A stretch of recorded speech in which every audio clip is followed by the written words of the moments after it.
mengenang sosoknya, kami bakal sajikan kisah perjalanan hidup dari Presiden ketiga Republik Indonesia, yakni B.J. Habibie.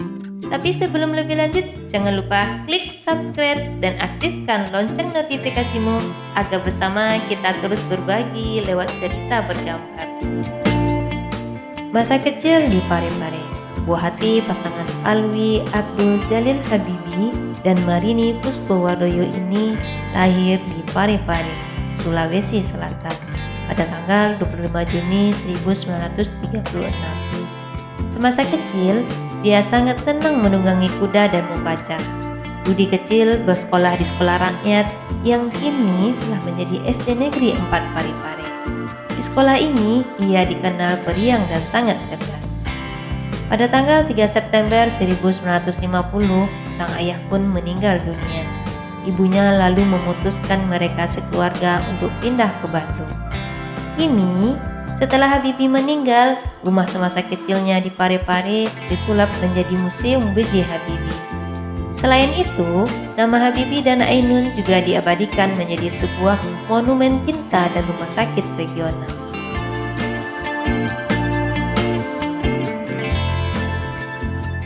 Kuliah dan bekerja di Jerman.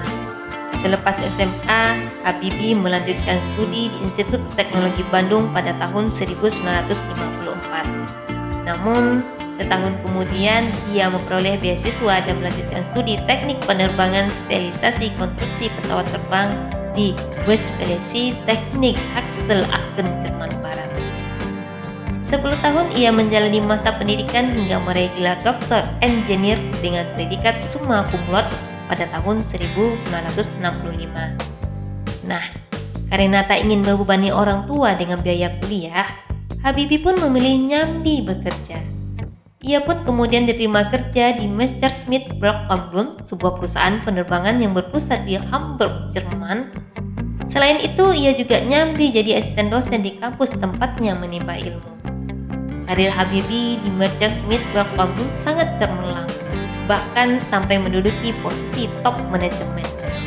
Dan yang terakhir, dia menjabat sebagai Wakil Presiden Direktur Teknologi sebelum resign dan kembali ke Indonesia pada tahun 1973. Keren banget bukan? Nikahi teman SMA. Kamu kok hitam kayak gula Jawa, gendut lagi, jelek. Seperti itulah tanggapan Habibie saat pertama kali melihat pemilik nama lengkap Hasri Ainun Besari. Namun, siapa sangka di kelasnya SMA Kadago Bandung itulah yang kemudian menjadi pendamping hidupnya. Mereka menikah pada tanggal 12 Mei 1962 dan dikaruniai 2 orang putra yang bernama Ilham Akbar Habibie dan Tariq Kamal Habibie. Kisah romantis keduanya bisa kamu baca di buku yang berjudul Habibie dan Ainun yang ditulis sendiri oleh Habibie. Kamu juga bisa nonton filmnya melalui Habibie dan Ainun karya Hanung Bramantyo. Kamu bakal banyak terharu deh dengan perjuangan cinta mereka. Diminta pulang oleh Soeharto. Habibie sedang menikmati kesuksesan atas kerja kerasnya di Jerman kala Soeharto menelponnya pada tahun 1973. Ia diminta pulang untuk terlibat dalam pembangunan nasional, khususnya di sektor teknologi. Tanpa pikir panjang, Habibie memutuskan untuk pulang.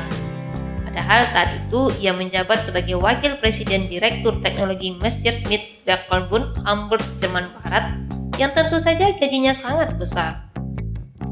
Pada tahun 1976, Habibie dipercaya menjadi Direktur Utama Industri Pesawat Terbang Nusantara. 2 tahun kemudian, ia diangkat menjadi Menteri Negara Riset dan Teknologi Kabinet Pembangunan. Jelang HUT RI ke-50, Habibie menunjukkan kinerjanya dengan melakukan penerbangan perdana pesawat N250 pada tanggal 10 Agustus 1995. Pesawat terbang pertama karya anak bangsa itu sukses mengudara di langit Bandara Hussein Sastra Negara Bandung, Jawa Barat. Jabatan menteri ini diembannya selama 20 tahun. Setelah itu, sejak tanggal 14 Maret 1998, Habibie mendampingi Soeharto sebagai Wakil Presiden dalam Kabinet Pembangunan ke-7. Namun, gelombang perlawanan mahasiswa dan rakyat atau gerakan reformasi yang menolak Orde Baru akhirnya mampu memaksa Soeharto mundur setelah berkuasa selama 32 tahun. Nah, secara konstitusional, Habibie pun ditarik sebagai presiden menggantikan Soeharto. Sayang, ia cuma menjabat selama 17 bulan hingga Oktober 1999. Jadi presiden tanpa wakil. Saat Habibie jadi presiden RI yang ketiga, MPR tak juga melakukan paripurna untuk menentukan pendampingnya. Jadilah Habibie menjabat presiden tanpa wakil. Habibie langsung dihadapkan dengan kondisi negara yang kacau akibat krisis ekonomi. Namun ia mampu mengendalikan perekonomian dan membuat nilai tukar rupiah menjadi Rp6.500 per dolar Amerika Serikat, yang sebelumnya terpuruk hingga Rp17.000 per dolar Amerika Serikat. Banyak pula kebijakan Eyang yang cukup dikenang. Sebut saja kebebasan pers yang tak lagi dibelenggu.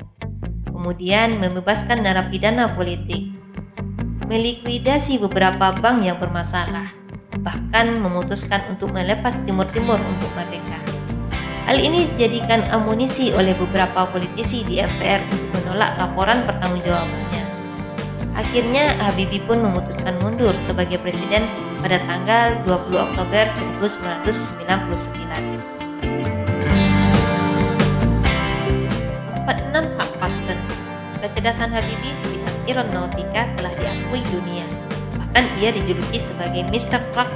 Julukan itu merupakan penghormatan para ahli pesawat terbang atas temuannya yang dapat menghitung truck propagation open random sampai ke atom-atomnya yang menjadi penyebab keretakan di badan, terutama sayap pesawat.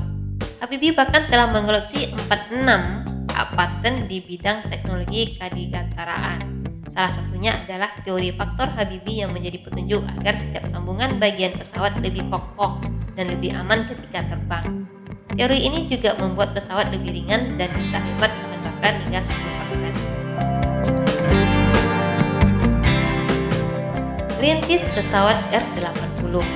Kegagalan produksi massal pesawat N250 membuat Habibie tak patah arang. Ia pun merancang pesawat R-80 yang sangat cocok untuk negara kepulauan seperti Indonesia. Pesawat yang panjangnya 323 meter dengan lebar sayap 305 meter dan tinggi 85 meter ini sanggup mengangkut 80-90 penumpang. Bahkan, pesawat buatan PT Regio Aviasi Industri ini mampu melesat dengan kecepatan 611 km per jam. Pesawat ini dijadwalkan akan mulai mengudara pada tahun 2020 dan diproduksi secara massal pada tahun 2025. Kabarnya pesawat yang masih dalam tahap perakitan ini telah menjadi sorotan dunia dan telah terjual 155 unit. Dilansir dari liputan6.com, biaya pembuatan satu unit R-80 ini diperkirakan lebih dari 200 miliar rupiah. Warganet pun banyak yang berdonasi agar R-80 bisa mengudara. Wah, semoga bisa terwujud ya, biar Indonesia bisa bangga. Habibie mulai sakit sejak 1 September 2019. Ayah dua anak itu pun menjalani perawatan intensif di ruang Serep Intensive Care Unit Pavilion Kartika RS4 Jakarta Pusat. Tercatat ada 45 dokter ahli penyakit dalam yang menanganinya. Sejumlah petinggi negara datang menjenguknya. Di antaranya adalah Presiden Jokowi, Presiden ke-6 Republik Indonesia Susilo Bambang Yudhoyono, mantan Wakil Presiden Yusuf Kala, Menteri Kesehatan Nila Muluk, dan Gubernur DKI Jakarta Anies Baswedan. Dukungan dan doa sejumlah pihak tak mengubah kondisi kesehatan Habibie yang terus melemah. Menjelang senja pada tanggal 11 September 2019, putra keduanya, Tariq Kamal Habibie, mengumumkan kabar duka. Tariq menyebut ayahnya meninggal karena faktor usia dan kerja jantung yang sudah sangat melemah. Habibie kini telah pergi terbang ke tempat yang lebih tinggi. Selamat terbang, Eyang. Terima kasih atas pengabdianmu.